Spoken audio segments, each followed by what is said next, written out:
Good morning, kumusta po kayo?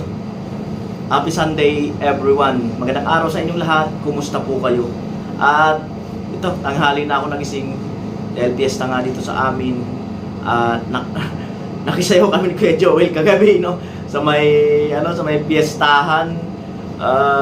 Wala, kami lang ni Kuya Joel, tapos kasama ko sa table, ng utol, mga pinsang ko, sa mga tropa nila. So tamang sayaw lang, parang chill-chill lang. Ayan, so bakit nga pala ako gumawa ng vlog today, no? So meron lang kasi akong lilinawin, no? Baka kasi ma-misinterpret lalong-lalo na pagdating sa pera, no? At yan ang isa sa iniingatan ko, no? Simula nung mag-charity vlog ako, talagang iniingatan ko na po ang pag-handle ng pera. Dahil dyan, maaari tayong masira pagka yung pagdating sa pera, ayan talaga ay masusi kong iniingat. So shout out kay Lito Chavez. Meron siyang comment na, so hindi ko naman minamasama to, no. Karapatan naman niyang mag-comment or kasi nga public ang ating YouTube. Kaya lang baka hindi niya napanood ang lahat ng episode nung vlog natin kay Tuksok, no. So ito ang comment niya: hindi ba may budget para sa sidecar ng motor ni Tuksok? Paki-correct po ng binigay sa kanya sa vlog ni Kuya Noli yung motor. Baka kasi may magalit na naman. Naalala ko lang nang ibinigay sa kanya ang motor, parang may sobra at hanapan na ninoli ng sidecar para panghakot ng mga tubo. Pacheck sa vlog ni Kuya Noli. Ayan, Lito Chavez. No, so bali, yun po. Siyempre nakalikom tayo ng almost, magkano yung nalikom natin, no? Almost 55,162 pesos. At ayun ay yung una nun ay binigay ko kay Tugso yung 20k pambili ng tubo. Kasi nga nagre-renta lang siya ng almost 14 years, no? Wala na siyang marentahan.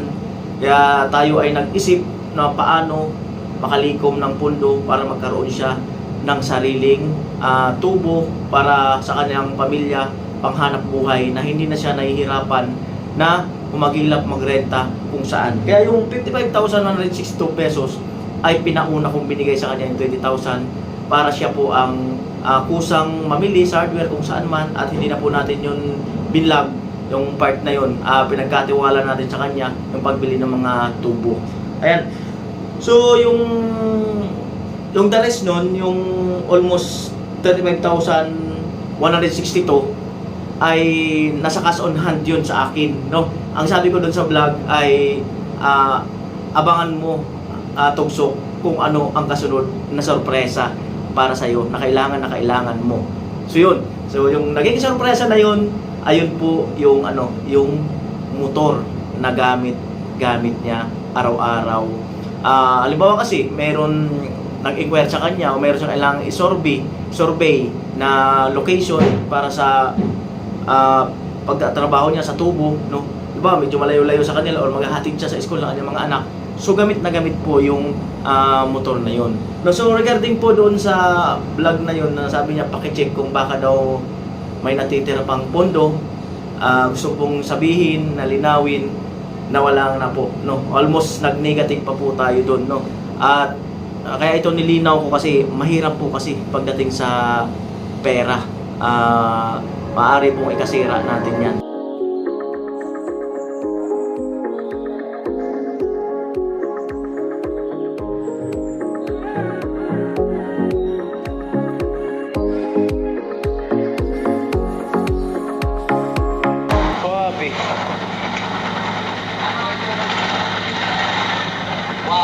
Suwabe rin. Yung resibo is 43,500. Ayan. Ano ba kayong bibigay sa akin? Ay, naman ako.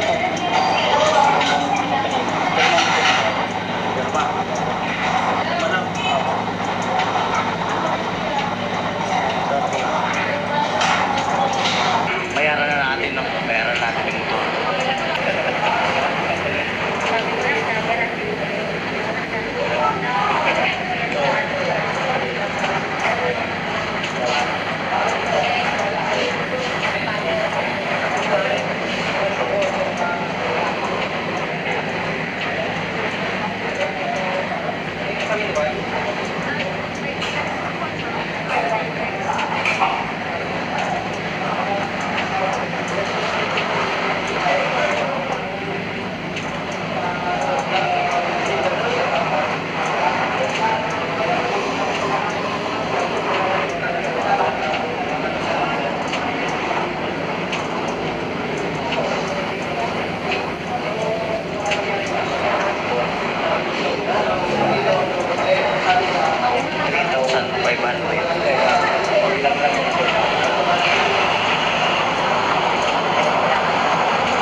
Tandaan nyo, yung vlog natin kay Tuksok, meron akong kasunod na sorpresa sa'yo.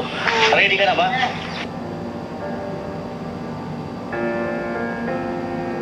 Litong-litong kaya naman gagawin. Buksan mo na, Pinsan. Buksan na. Buksan na.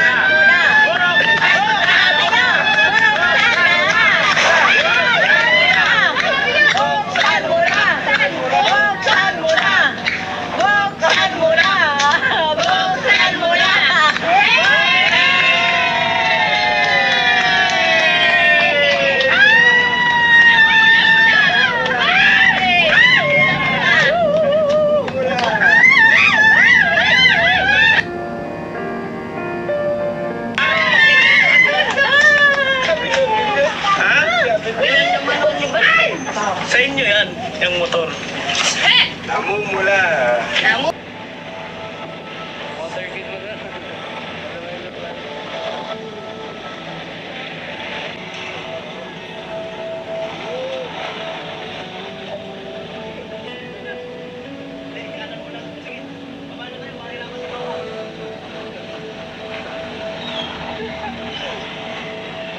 Ang gabi sa inyong lahat.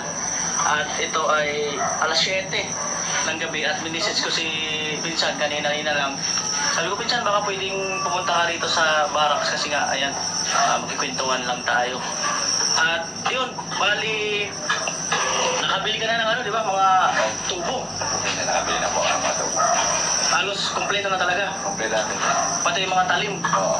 Kahapon nga pinagawa ko pa kaya ako hindi nakapunta rin sa pinagawa ko kahapon na. Bali, ay napagawa mo na siya. Ano yung binili mo mga tubo?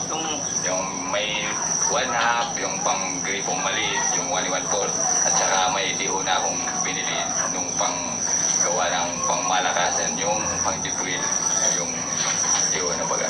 Pares ko yung ginamit natin doon. Kaya nanay. Yan yung kalagi. So halos kompleto na ang lahat ng tubo niya, pati yung mga, ano yung tawag din sa dulo? Yung talim niya. Ayan, at least nakausad na tayo doon sa isang problema niya. No?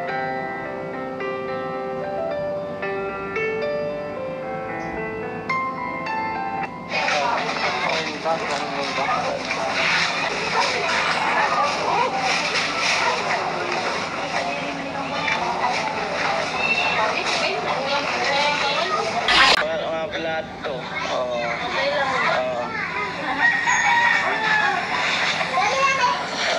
Plato.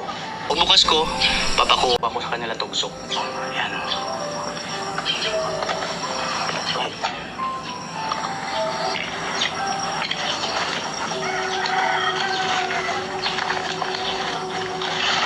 So ito, mga kanol eh.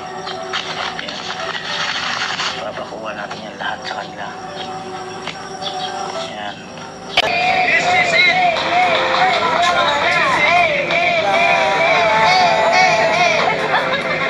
Ng 14 years. Buksan mo na tutok. Ayaw mo kasama.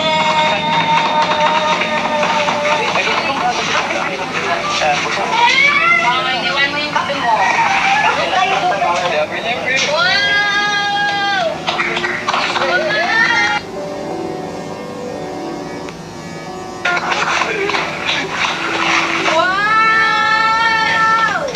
Hawakan mo, hawakan mo lahat. Dapat talaga po yan. Yay! Congrats!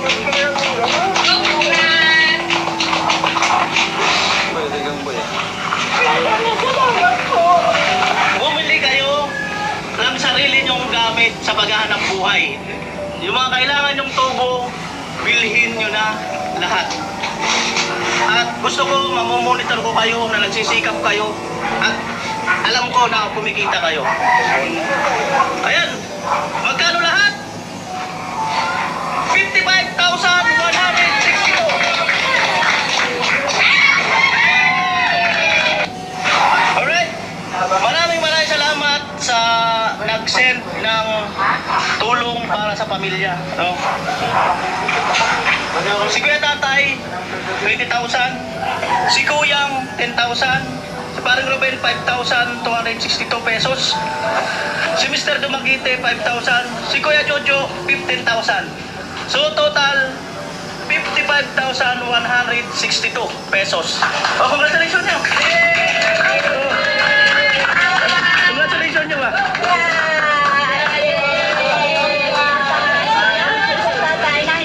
Congrats, ate.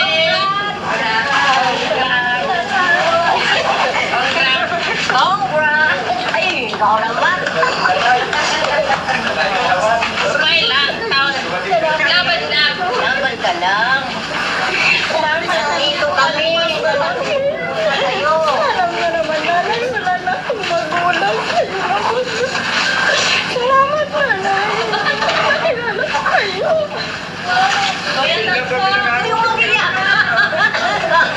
Sa buong buhay ko, may lang wala ako ganitong pera. Kaya nung pumasok kaya kami ni Ken ulit yung isa-isa, nagpapasalamat ako na noon na first time ko na bumili ko ng pagkain ng walang kung ganun kadami. Kasi sanay lang kami na kung ano lang yan, sanay ka lang po. Maraming salamat po sa inyong lahat na tumulong po sa amin. Noon nakala ko wala na akong pag-asa. Ngayon po binigyan niyo po ako muli ng pag-asa po. Maraming salamat po sa inyo. Kahit po kayo hindi ko na pag-isa-isahin po. Maraming salamat po. Kasi sa pagtulong ko po, nito lang po ako babawi po. Magdadasal din po kayo. Maraming salamat po talaga. Sa inyo kayo ulit talaga.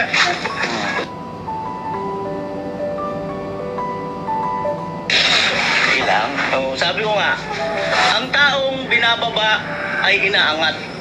Masarap suportahan yung mga taong dinadown. Ayan, ang dapat suportahan. Dudong tugsok. Nakita ko ang kasipagan. Siyempre, salamat sa family na mga nandito. Salamat po sa inyo. Salamat Kaya salamat po talaga. At, Salamat po sa mga nag-sponsor sa amin. Salamat po. bali, magkano ang pambili niyo ng tubo? Yung talagang kailangan nyo. Abutin mo ko yan ang kuha ng 15. 15. Yung sobra po niya kuya, sa negosyo na po niya at saka sa mga pag-school po ng mga Anong negosyo? yung Yung pagkatay. sabo po, na yung binigay mo po baga kasi sa akin na una, Pagkatay siya ng Oo. nung walang-wala na po kami kuya na hindi na siya nakakapagtrabaho ng gripo kasi sa wala na yung gamit. Okay. Yun na po yung pinang-araw-araw Okay. namin. Kasi meron akong isang binubuo pang isang sorpresa para sa inyo. Kaya, kung okay sa inyo, bigyan ko lang kayo dyan ng 20,000. Yung the rest, abangan nyo kung ano yung gagawin ko. Na kailangan mo rin sa paghahanap buhay. Kuha natin ng 20,000. Yung the rest, hawakan ko muna. At abangan nyo kung ano ang mangyayari sa hawakan kong pera. Opo, yan lang. Kayo po makapag-decide po. Kasi po, yung sobra po ng 15,000 po nila, kailangan po namin. Basta abangan mo yung gagawin kong isa pang sorpresa na magiging kailangan mo sa panghanap buhay araw-araw. Ayan. So, hawakan ko muna ito mga kanuli. At aabangan nyo to kung ano ang kung perang to, ano ang mangyayari dito. So yan mga kanuli, no? Ayun, nakalagay tugsok. Si Kuya Tatay nagbigay ng 20,000. Kuyang nagbigay ng 10,000. Si Paring Ruben nagbigay ng 5,262.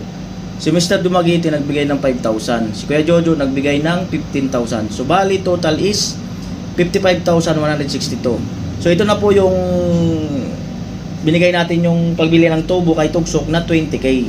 Yan, bali yung aking naging cash on hand ay 35,162.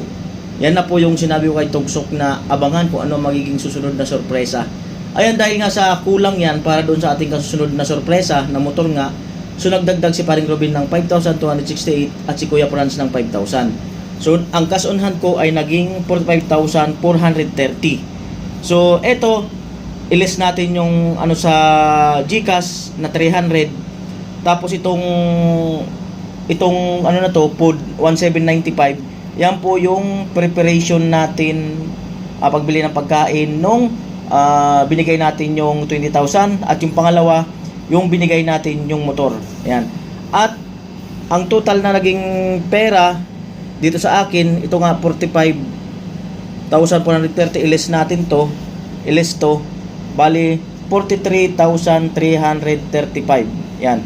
So bali yung motor po ng pagbili is 43,500.